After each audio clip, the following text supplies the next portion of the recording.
If you're going to make an assumption, what are you going to assume? They look pretty white to me, don't they? If you look at our green book, this is what you're going to see. If you're traveling anywhere from, say you're traveling from Detroit to Chicago, and you wanted to stay in Detroit, there's all kinds of places. All kinds of. But you get on with US 12, and you head west, Ann Arbor to Battle Creek 1. And we Google Earth the Battle Creek place. It's a vacant lot now. But all along, there are a lot of places that you can go. Look at the next page. H-I-J. Where's K? Where's Kalamazoo? There was no place to stay in Kalamazoo. Now there are some towns in Michigan, all along the road here, that were called sundown towns. And if you were black, you were allowed to be in the town after sunset. Now Kalamazoo wasn't a sundown town, but the biggest Klan rally at one time in the state of Michigan was in Kalamazoo at the Armory downtown. I look at Idlewild. Y'all know where Idlewild is? It's up near Baldwin. All kinds of places you can stay up there. Because that was like the Black Riviera or the Black Lock in Las Vegas. It was the entertainment capital and the vacation spot that you wanted to go to. And you can go, they've got a nice little museum up there that I had a chance to drop in and check it out. But all the interviews with people on the TV screen at our exhibit down that way are all about residents of Iowa, trying to preserve the nature of Iowa. But you see, you're really limited on where you can be. This picture is from Idlewild. Idlewild Pavilion. Phil Giles owned one of the hotels in Detroit that you can stay at, but he also owned a hotel, restaurant, pavilion, the Idlewild Pavilion. That's where people want to go. If you were black and you were an entertainer, you wanted to play Iowa. So they get all kinds of people from Motown, Louis Armstrong, Nat King Cole, all the big names. This one, we were all geeked about it when we saw the 1963 Idlewild Review. And it wasn't until a couple of times after we'd done the presentation that we realized that the banner's from Cleveland, Ohio. But it is the Idlewild Review, the people who played Idlewild.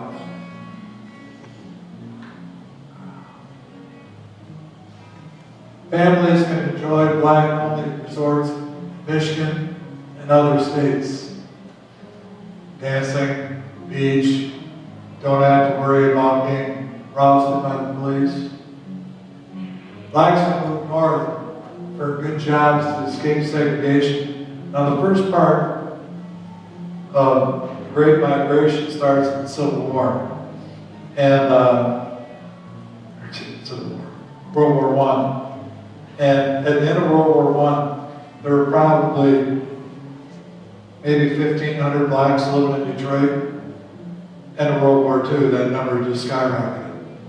All people had moved to get jobs and escape segregation. Well, they're getting good jobs, good Defense Department jobs, that they'll be able to hold until the war is over. Escape segregation? Not so much. In 1943, there were two real big riots that broke out in Detroit. And it was nasty, very nasty. And there were rumors on both sides about who started it. Whether or not it'll ever be completely clear is really, at this point, kind of irrelevant. But one of the riots was over a housing project. And blacks weren't allowed to move into this housing project. Again, irony. The name of the housing project was the Sojourner Truth Memorial Housing Project. And blacks weren't allowed to move in there. Irony.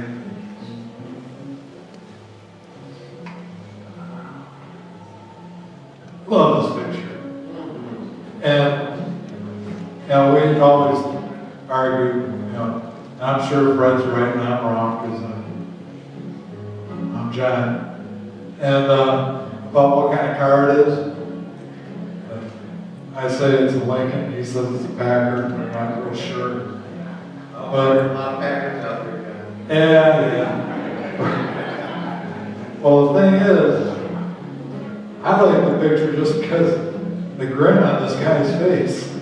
And if I had that many girls sitting on my car, I'd probably be grinning too. But the picture was taken not well. Here's a song for the fun of it, all right? The song isn't about social justice, but it fits this picture beautifully. I think a lot of great Wainwright wrote. Ah, the summer I went a swimming, this summer I nearly drowned. Well, I held my breath and I kicked my feet and I moved my arms around. I moved my arms around. Well, this summer I did a backstroke, and that's not all. I did the breaststroke and the butterfly and the old Australian crawl. Ah, the old Australian crawl. It's such a great picture. This summer I swam in a public place and a reservoir to boot. In the latter I was informal, in the former I wore my suit. I wore my swimming suit. Well, this summer I did them swan dives and jackknives for you all. And once when you weren't looking, I hit that cannonball. I hit that cannonball. Oh, yeah, there you go. Still a good picture though. We are a car museum, so we gotta bump up the cars a little bit here. How has the automobile contributed to the quest for equality? It gave you a way to get around. Detroit, prior to World War I, was called a walking city. And you lived within walking distance of where you worked. After World War I, and more people could afford this new thing called the Tin Lizzie, the Model T. Henry Ford comes out with it in 1908. And just sold it to over 15 million of them. People could move, they could go places, they could travel. And if you can travel, there's going to be a whole lot of other adjacent kinds of businesses that are going to open up. Restaurants, hotels, motels, all kinds of stuff. And you didn't have to live within walking distance of where you were. So Detroit expanded. When I grew up in Detroit, you could travel a half an hour from dead center of the city. You could travel a half an hour in any direction, or southeast or west, and you'd be in the countryside. Cows and all kinds of stuff. Little Johnny's leaning out the window yelling moo at every cow that I saw. My dad thought I was an idiot. But you could travel. It also started something called white flight. Whites moving out of the big cities and to the suburbs. And then eventually, blacks being able to move too. The automobile changed our dress, manners, social customs, vacation habits, the shape of our cities, consumer purchasing powers, patterns, and common tastes. John Keats, probably one of the most prominent economists of the 20th century. This is one of my favorite quotes ever. Travel is fatal to prejudice, bigotry, and narrow-mindedness. I grew up in Detroit. I saw a lot of stuff. I was a pretty poor kid. When I graduated from high school, I got accepted to Kalamazoo College, most expensive college in the state. I'm a poor kid from Detroit. So I went to Gay on a ton of scholarships. At the end of my freshman year, I came back for my sophomore year, and the scholarship money was gone. And my dad had died my freshman year, and I told the athletic director that I was gonna have to quit sports so I could work full time and stay in school full time. And he said, let me see what I can do. And he, one football practice, came back with a little message in my mailbox, said that I had to go to Detroit Metro and meet this guy named Myron Handelsman. So I'm standing at Detroit Metro like a geek, the sign says Myron Handelsman. And the guy gets off, little short, old man. And he said, you must be Johnny. And I said, yeah. He goes, come on, let's go have a nosh. So we went and had something to eat, talked for about an hour, and he said, you know, kid, I think you'll do. And so I got the first Myron Handelsman Scholarship Award. He paid for the rest of my schooling.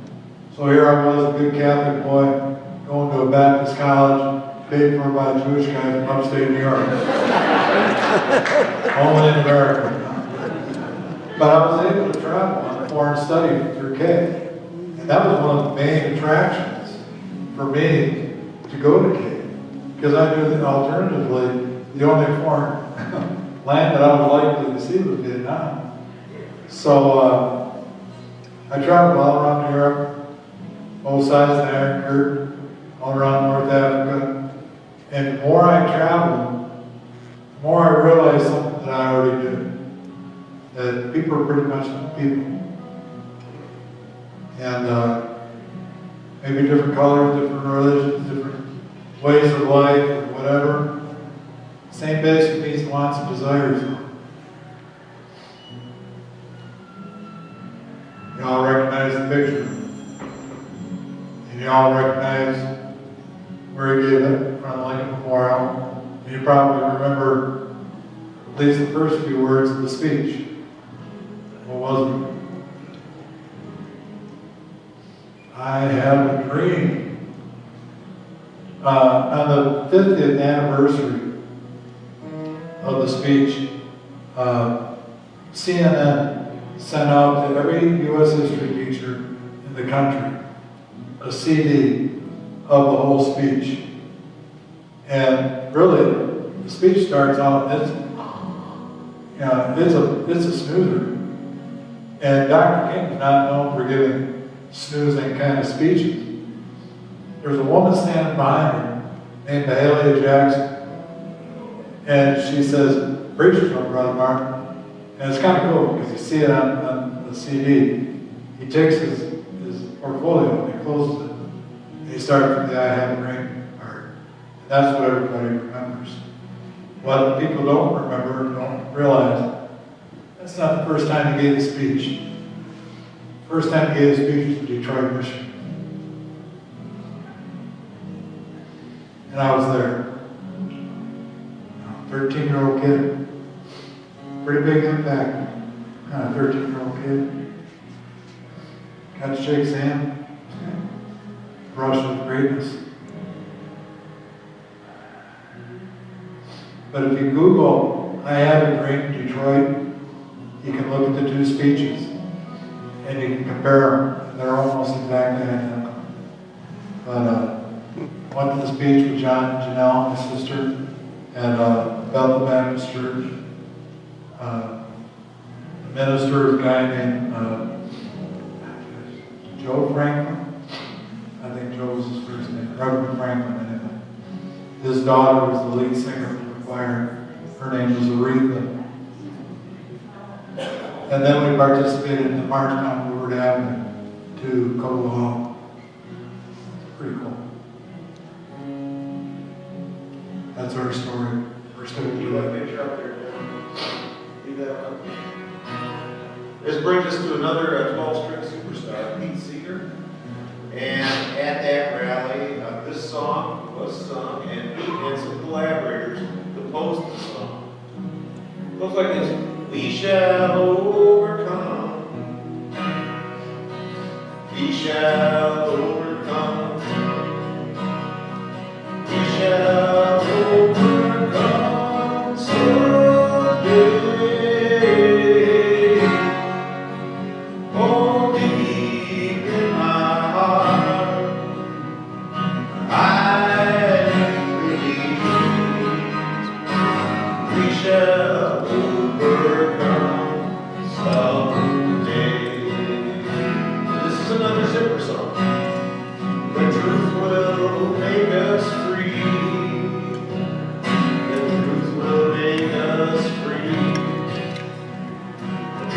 will take us free someday. But deep in our hearts, we believe the truth will make us free someday. We shall live in peace. We shall live in peace. We shall live in peace someday.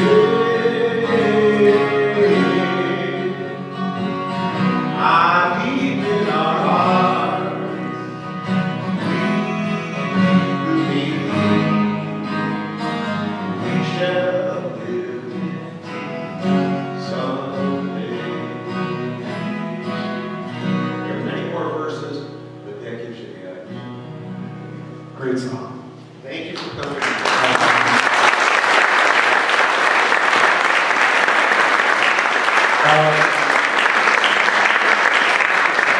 I realize some of you might have Super Bowl plans, and we went a little bit long, but deal with it. Sorry, we're done the way we want. Are there any questions that you might have that we might be able to answer? Not guaranteeing everything, but. Are your friends still best friends? Well, my sister passed away, and I haven't heard from Janelle in, God, a long time. John went to Vietnam and was killed. So. Anybody else? Yes, sir. Right on the get-go. I mean, he really did start hiring blacks before most industrialists, and he says you give them a hard time, you're going to lose your job. And having a job at Ford was the ticket. I mean, you got that badge, your Ford employee badge. If you want to pick up your date, your dad saw that you had a Ford employee badge, you were all right. I don't have a question, but I sure have a recommendation. I read John Lewis's graphic novel, The March. The what? 3 books. I read John Lewis's graphic novel called March.